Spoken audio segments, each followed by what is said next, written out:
Hi friends, எல்லாரும் எப்படி இருக்கீங்க? செம்மையான வீடியோ பதிவு தாங்க இன்றைக்கி நான் பயனுள்ள வீடியோ பதிவு தான் சொல்லித்தர போகிறேன். என்ன அப்படின்னு பார்த்தீங்கன்னா, ஒரு மிகப்பெரிய ஆச்சரியம் பார்த்தீங்களா, நம்முடைய சேனலில் ரீயூஸ்டே கண்டென்ட் வந்துருச்சு. இது எப்படி கண்டுபிடிக்கிறது, இது நம்மளுக்கு வரப்போகுது அப்படிங்கிறது நம்ம எப்படி தெரிஞ்சுக்கிறது? உங்களுக்கு மெயில் வராது, உங்களுக்கு மற்றபடி அது மெசேஜ் எல்லாம் வராது. அதாவது மேக்ஸிமம் வரும், மேக்ஸிமம் வராது. 99% வர்றதுக்கான வாய்ப்பு இல்லை. 1% உங்களுக்கு மெசேஜோ மெயிலில் வரலாம். அப்படி ஒரு வாய்ப்பு இருக்குது. இல்லை எனக்கு மெயிலும் வரல, மெசேஜும் வரல, ஆனால் என்னுடைய சேனலில் மானிட்டேஷன் ஆகலை, மானிட்டேஷன் ஆகிற கண்ட்ரோலில் இருக்குது, எனக்கு வருமா அப்படின்னு நான் எப்படி தெரிஞ்சுக்கிறது அப்படின்னா வெரி சிம்பிள், ஒன்றும் கிடையாது. ஃபர்ஸ்ட் ஆஃப் ஆல் நீங்கள் அடுத்தவங்களோட வீடியோவை எடுத்து போடுறதை தயவு செய்து தவிர்த்து கொள்ளுங்கள். சரியா?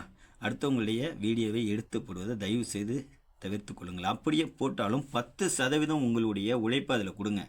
10% உங்களுடைய செயல் அதில் இருக்கணும். எப்படின்னா, நீங்கள் அவங்களுடைய வீடியோவை எடுத்துடுறீங்க, எடுத்துட்டு நீங்கள் என்ன செய்றீங்க, நம்ம முகத்தை வச்சு வீடியோ போட்டோம்னா நம்மளுக்கு ரீயூஸ்டு கண்டென்ட் வராது அப்படிங்கிற மாதிரி நீங்கள் முடிவு பண்ணி முகத்தை வச்சு போட்டுறீங்க. இல்லை, வரும் சான்ஸ் இருக்குது. மேக்ஸிமம் 10% கொடுக்கணும். அதாவது எப்படின்னா, ஒரு தலைப்பு கொடுக்கணும், அப்படி இல்லைன்னா நீங்கள் வாயை அசைக்கணும், இல்லை நீங்கள் பேசணும், அப்படி இல்லைன்னா நீங்கள் சப்ஸ்கிரைப் அப்படின்னு ஏதாவது ஒரு எடிட்டிங் கொடுக்கணும். அதுக்கு ஒரு 10% அதில் எடிட்டிங் கொடுத்தீங்க அப்படின்னா 5% பாஸ் ஆகி உங்களுடைய வீடியோ அப்படின்னா அது கன்வெர்ட் ஆகிடும். இல்லை அப்படின்னா வாய்ப்பே இல்லை. சரியா? ஏன்னா நீங்கள் எடுக்கிற மாதிரி தான் இன்னொருத்தவங்களையும் எடுத்து போட்டிருந்துருப்பாங்க, இன்னொருத்தவங்க போடுற மாதிரி தான் இன்னொருத்தவங்க எடுத்து போட்டிருந்துருப்பாங்க. இதில் நீங்கள் பார்த்தீங்கன்னா சப்ஸ்கிரைப் அப்படின்னு சொல்லி கொடுத்துருவீங்க, அவங்களும் அதே சப்ஸ்கிரைபர் கொடுத்து வச்சுருப்பாங்க.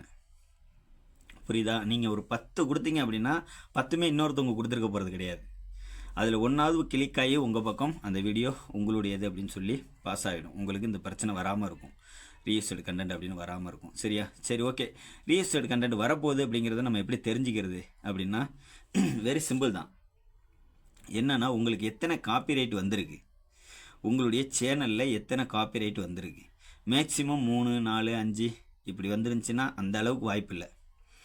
ஆனால் எனக்கு காப்பிரைட் நிறையா வந்திருக்கு அப்படின்னா கண்டிப்பாக நீங்கள் இந்த விஷயத்தை அனுபவிச்சே ஆகணும்.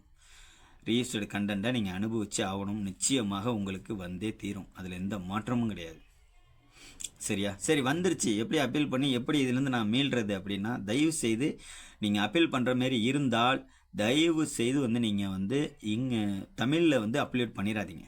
தமிழில் அப்பீல் பண்ணிடாதீங்க. நான் பாருங்கள், தமிழில் தான் அப்பீல் பண்ணேன். இந்த வீடியோவில் தான் எடிட் பண்ணுறேன், இப்படி தான் எடிட் பண்ணுறேன், இதுதான் என்னுடைய முகம், இதுதான் நான் என்னுடைய பேர், இதுதான் எடிட் பண்ணுற ஆப்பு, இதுதான் நான் வாங்கி வச்சுருக்க கேமரான்னு சொல்லி எல்லாத்தையும் சொல்லி தமிழில் எடிட் பண்ணேன். எடிட் பண்ண ஒரு 3-4 மணி நேரத்தில் உங்களுடைய லாங்குவேஜ் அண்டர்ஸ்டாண்டிங் சொல்லி மெசேஜ் வந்திருக்கு பாருங்கள்.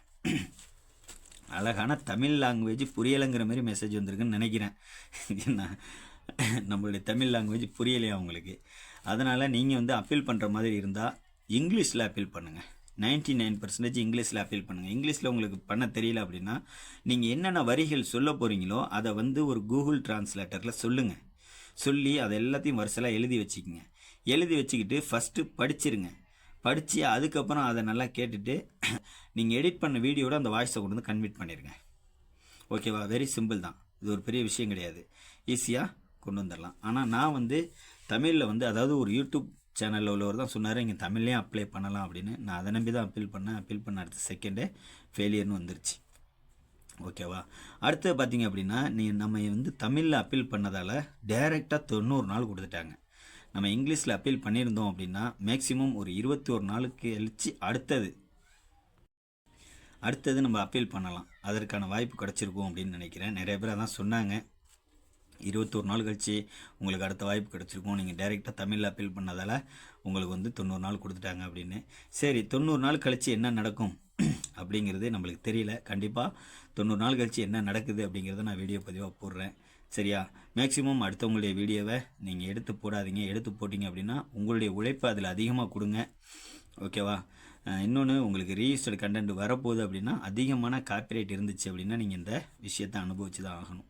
காப்பிரைட் வீடியோ எதனால் வருது அப்படின்னா, ஒன்று நீங்கள் போடுற தம்ப்லைன்னு, இல்லை நீங்கள் போடுற டைட்டில், இதெல்லாம் அடுத்தவங்களுடைய எதாவது போட்டிருந்துருப்பீங்க, அதனால் வர்றதுக்கான வாய்ப்பு இருக்குது. ஓகே, உங்கள் மனசில் என்ன தோணுதோ அதை தம்ப்லைனாக கொடுங்க. உங்கள் மனசில் என்ன தோணுதோ அதை டைட்டிலாக செட் பண்ணுங்கள், ஒன்றும் தவறே கிடையாது. ஓகே, அப்படியே கரெக்டாக கொண்டு போங்க, உங்களுடைய சேனல் கரெக்டாக வரும். அடுத்தவங்களுடைய வீடியோ எடுத்து போட்டிங்க அப்படின்னா நம்முடைய சேனலுக்கு நம்மளே இழுத்து கொண்டுட்டு வர்றோம் பிரச்சனையை அப்படிங்கிறது தான் அர்த்தம். ஓகேவா? நன்றி நண்பர்களே, மீண்டும் சந்திப்போம். இது போன்ற அழகான பதிவுகளில் 90 நாள் கழித்து என்ன நடக்குது அப்படிங்கிறத கண்டிப்பாக உங்களுக்கு வீடியோ பதிவாக போடுறேன். நன்றி.